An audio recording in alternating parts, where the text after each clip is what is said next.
نبی پاک فرماتے ہیں میں سو رہا تھا، چھت پہ فرشتے آئے. بات آپ نے سنی ہوئی ہے، صرف کچھ نظریات معراج کے حوالے سے عرض کرنے ہیں، چند نظریات. نبی پاک فرماتے ہیں حضرت جبریل نے چھت کے اوپر سے انہوں نے تھوڑا سا حصہ کھولا، چھت پھاڑی. ہمارے نا دیہاتوں میں لکڑی کی جو چھت ہوتی تھی نا، اس پہ ایک بندہ بھی اگر چلتا تھا نا تو گھر کے جو بزرگ ہوتے تھے کہتے تھے پتہ کرو چھت پہ بندہ ہے کوئی. ایک آدمی فٹافٹ بزرگ جاگ جاتے تھے، کہتے پتہ کرو بھائی. بلکہ ساتھ والے کو آواز دیتے تھے، دروازہ کھولتے تھے. ہوتا تھا کہ نہیں ہوتا تھا؟ ہو جاتا تھا نا. او بھائی 1.5 پونے 2 لاکھ بندہ چھت پہ چلے. اللہ کے رسول فرما رہے ہیں میں سو رہا ہوں. چھت پھاڑ دی، حضرت جبریل آ گئے. نبی پاک صلی اللہ علیہ وسلم کے پاس 70 ہزار فرشتہ ساتھ ہے، آ کے کھڑے ہو گئے. میکائیل سے اسرافیل سے مشورہ کر رہے ہیں حضور کو کیسے جگائیں. نبی پاک فرماتے ہیں میں سو رہا ہوں. حالانکہ بخاری میں لفظ ہے، نبی پاک فرماتے ہیں میری آنکھیں سوتی ہیں، دل تو میرا ہر وقت جاگتا رہتا ہے. نبی کریم سید عالم صلی اللہ تعالی علیہ وسلم فرماتے ہیں میں سویا رہا. اب حضور آرام کہاں کر رہے تھے؟ زمین پہ. آرام کہاں کر رہے تھے؟ حضور علیہ السلام زمین پہ آرام کر رہے تھے. جناب جبریل جھکے. کتنا جھکے کہ حضور کے قدم ہی چوم لیے. نبی پاک کے قدم تو کتنا جھکے ہوں گے جی؟ رکوع تک. جی میں نہیں جی گل کی سجدے دی، تساں کیتی جے. فتویٰ لگا تواڈے تے لگنا جی. کہاں تک لگی؟ کہاں تک جھکے؟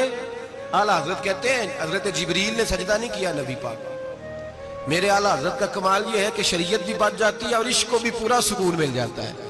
اعلیٰ حضرت فرماتے ہیں جناب جبریل نے سر پہ تاج پہنا تھا اور تاج میں موتی لگے ہوئے تھے.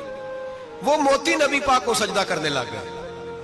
وہ موتی نبی پاک کو دیکھیں. فاضل بریلوی کے قلم کا حسن فرمانے لگے تاج روح القدس کے موتی جنہیں سجدہ کرے. تاج روح القدس کے حضرت جبریل کے سر کے تاج پہ جو موتی ہیں وہ نبی پاک کو سجدہ کر رہے ہیں. نبی کریم یہاں کوئی بندہ، اب تو خیر لوگ ہاتھ بھی کسی کے چومتے ہیں تو خود نہیں اوپر ہوتے، ہاتھ ہی اوپر کر لیتے ہیں. اب تو مزاج ہی بدل گیا ہے.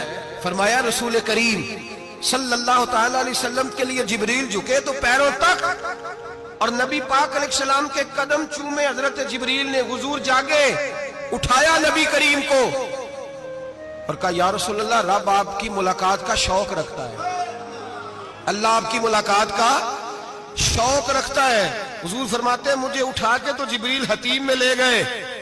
اور پھر یہ بخاری کے لفظ ہے، فرمایا یہاں گلے سے لے کر ناف تک میرا سینہ کھولا، میرا دل نکالا، آب زمزم میں رکھا.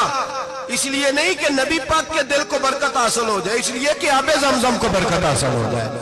امتی رج رج کے پیئے کہ یہ وہ والا زمزم ہے جس نے ہمارے مصطفیٰ کے قلب اطہر کو چوما ہوا ہے. نبی پاک صلی اللہ علیہ وسلم فرماتے ہیں میرے سامنے کھولا اور میں دیکھتا بھی رہا. دل کھل گیا، سینہ کھل گیا اور میں دیکھتا بھی رہا. اور نبی پاک فرماتے ہیں خون بھی نہیں نکلا، اس لیے کہ حضور کی حقیقت نور ہے. نبی پاک کی حقیقت نور ہے. ورنہ بشر کے حضور اگر اللہ کے رسول علیہ السلام نا بڑی جلدی چیزوں کا فیصلہ نہیں کرتے تھے. ذرا چیزوں کو نا دیکھتے، پرکھتے، غور کرتے. حضور فرمانے لگے جلدی نہ کرو، ذرا ٹھہر جاؤ. نبی پاک علیہ السلام نے حضرت خالد بن ولید کو بھیجا رضی اللہ تعالیٰ عنہ. فرمایا عسکر لے کے گئے، انہوں نے جا کے وہاں پڑاؤ کیا. رات کے اندھیرے میں جاسوس بھیجے. جاسوس رات ساری وہاں دیکھتے رہے. کہنے لگے یار وہ تو اذانیں پڑھتے ہیں، جماعتیں کراتے ہیں، وہ تو پکے مومن ہے، کوئی کھاتا ہی نہیں اس طرح کا. ہم نے ہر جگہ انہیں اللہ رسول کا فرما بردار پایا. صبح جناب خالد بن ولید رضی اللہ تعالیٰ عنہ اجالے میں ان کے پاس گئے، کہا زکوٰۃ دو. کہنے لگے جناب حاضر ہے. ہم تو کل بھی ولید بن عقبہ تشریف لائے تھے تو ہم تو ان کے استقبال کو بھی نکلے تھے پر وہ چلے گئے. اب وہ زکوٰۃ لے کے واپس گئے اور جا کے عرض کی یا رسول اللہ ان کو غلط فہمی ہو گئی ہے، مسئلہ کچھ اور تھا.